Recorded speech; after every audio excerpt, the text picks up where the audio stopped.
Internet and web technology विषय के first module हमारा लगभग ख़त्म हो चुका है। तो पूरा लेक्चर सीरीज़ जो ख़त्म हुआ है उसी पे आधारित ये हमारा एमसीक्यू टाइप क्वेश्चंस हैं, जिसमें हम ये अपनी अंडरस्टैंडिंग टेस्ट करेंगे कि जो भी हमने टॉपिक पढ़े हैं उसके आधार पे हम इन क्वेश्चंस को सॉल्व कर पा रहे हैं कि नहीं। तो जो भी IWT विषय में इनरोल्ड स्टूडेंट्स हैं उन्होंने तो क्विज दी है, तो उनको हम एक बार रिव्यू कर लेते हैं कि क्वेश्चंस क्या हैं, उनके आंसर्स क्या हैं, उनकी अंडरस्टैंडिंग ले लेते हैं। तो पहला क्वेश्चन है कि गूगल क्या है।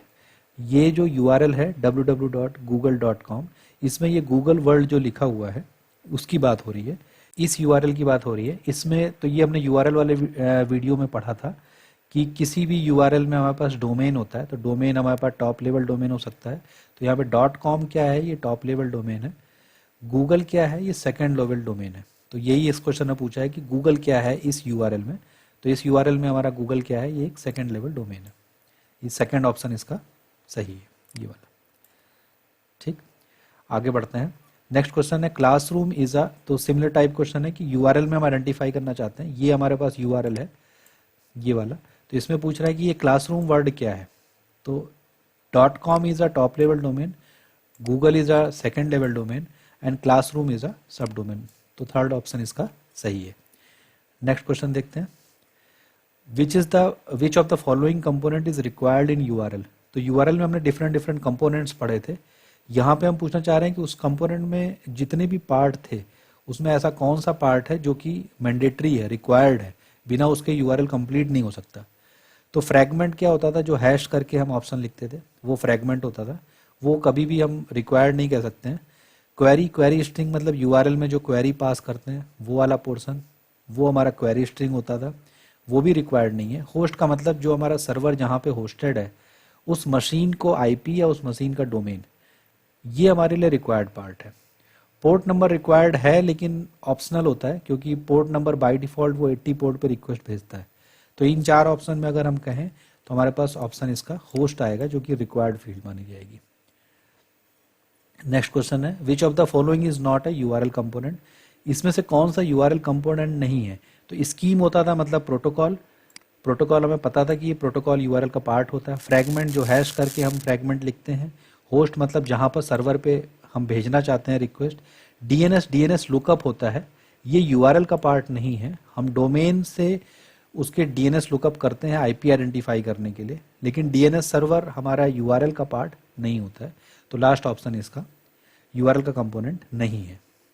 Next question, which of the following is not true about server.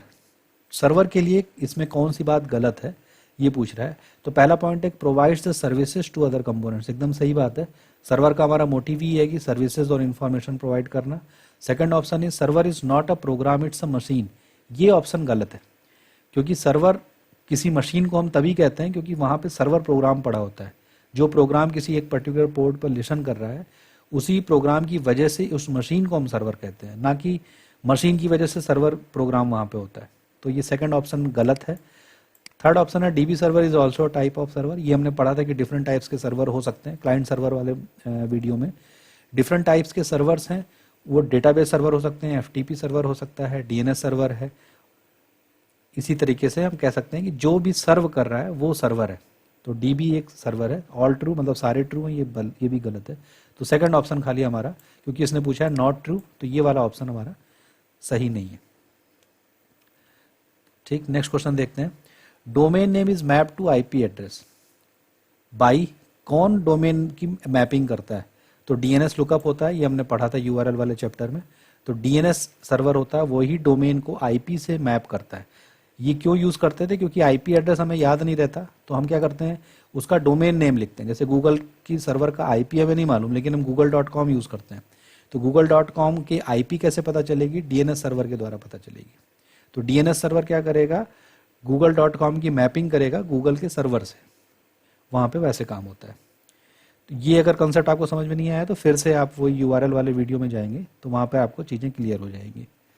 Next question देखते हैं। Client server model is example of, यहाँ पे हमने दो सर्वर मॉडल पढ़े थे, पहला पीयर टू पीयर नेटवर्क और दूसरा server based. Peer to peer में क्या था कि सारे सिस्टम्स जो हैं वो एक दूसरे से कनेक्टेड होते थे ऐसे, लेकिन सर्वर में क्या होता था कि एक सेंट्रलाइज सिस्टम है, उससे सारे कनेक्टेड हैं और ये खाली उसी से काम करते हैं। तो क्लाइंट सर्वर मॉडल यही काम करता है, जिसमें कि एक सिस्टम सर्वर है और बाकी सारे कनेक्शंस उसमें कर रहे होते हैं। तो इसका सेकंड ऑप्शन ये वाला सही है। तो आगे बढ़ते हैं। विच of the following is a client program, इसमें से कौन सा ऐसा सॉफ्टवेयर है जो कि क्लाइंट की तरह बिहेव करता है। तो ये हम लोगों ने काफ़ी डिटेल में एक वीडियो देखा है कि ब्राउज़र ही ऐसा प्रोग्राम है जो कि नेटवर्क में क्लाइंट की तरह बिहेव करता है। Microsoft word stand alone desktop machine पे काम करता है। एक्सेल भी हमारा स्टैंड अलोन सिस्टम पे काम करता है, ये नेटवर्क से कम्युनिकेशन नहीं कर रहे हैं। विजुअल स्टूडियो कोड ये एडिटर की तरह काम करता है जिसमें हम कोडिंग कर रहे होते हैं। लेकिन ब्राउज़र ही एक ऐसा प्रोग्राम है जो कि सर्वर को रिक्वेस्ट भेज सकता है और सर्वर से रिस्पॉन्स ले सकता है। तो इसीलिए हम कह रहे हैं कि browser is a client program. तो ये वाला ऑप्शन हमारा सही हुआ। Next question, which of the following is disadvantage of client server model. Client server model का डिसएडवांटेज क्या है। तो नीचे से अगर देखें तो इम्प्रूव डेटा शेयरिंग को अच्छा कर देता है, तो ये उसका एक एडवांटेज है। ये एडवांटेज है। प्लेटफॉर्म इंडिपेंडेंस ऑफ क्लाइंट, ये भी इसका एडवांटेज है कि हम क्लाइंट पे डिपेंडेंट नहीं है, सर्वर ही हमारा सब कुछ काम कर रहा है, क्लाइंट की प्लेटफॉर्म से कोई डिपेंडेंसी नहीं है।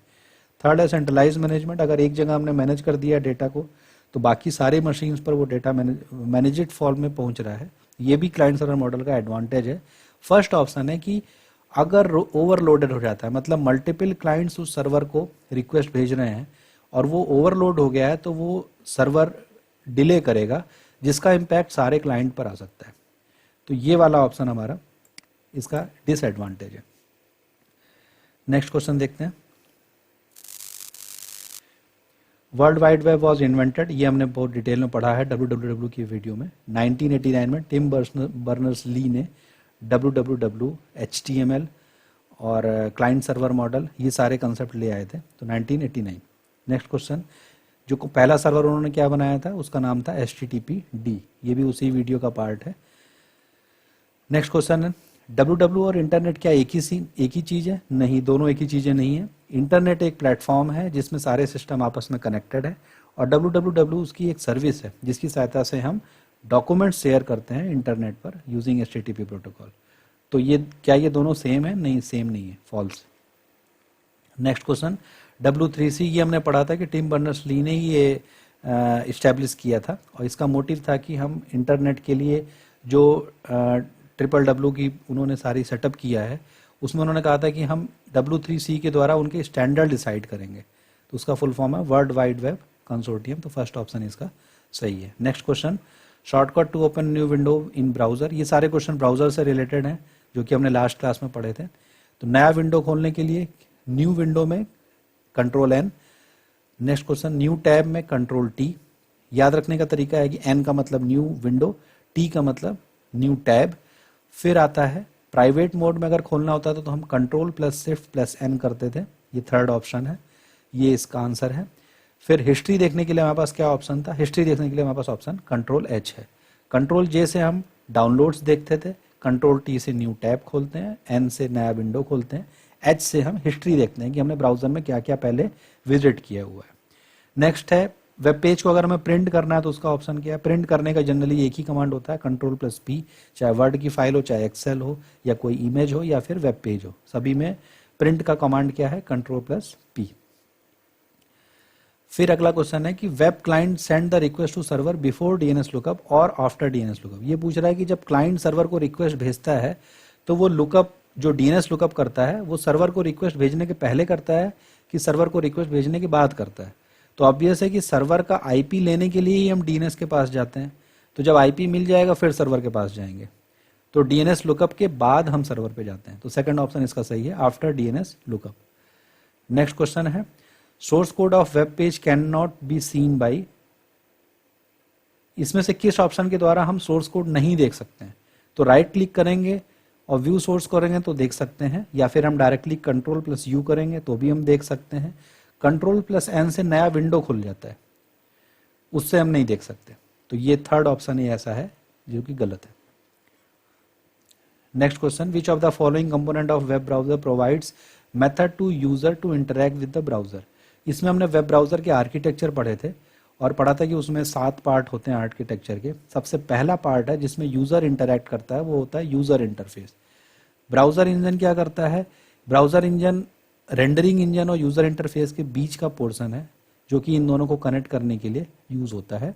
रेंडरिंग इंजन में ही हमारा HTML इंजन होता है जो कि HTML के कोड को रेंडर करता है।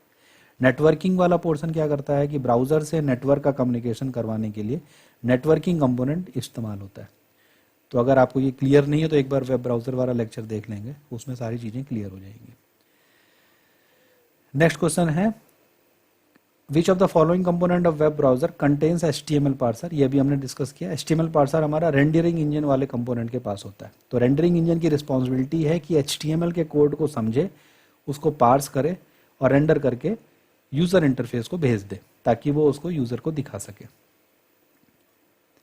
नेक्स्ट क्वेश्चन है विच of the following component of web browser stores bookmark, cookies and preferences. इसमें हमने पढ़ा था कि ब्राउजर कुछ भी काम करते समय कुछ डेटा को स्टोर कर सकता है। तो वो कह रहा है कि डेटा वो बुकमार्क के फॉर्म में भी स्टोर हो सकता है, कुकीज़ के फॉर्म में भी हो सकता है, और ब्राउज़र की अपनी कुछ सेटिंग्स है वो प्रेफरेंसेस भी स्टोर रखता है।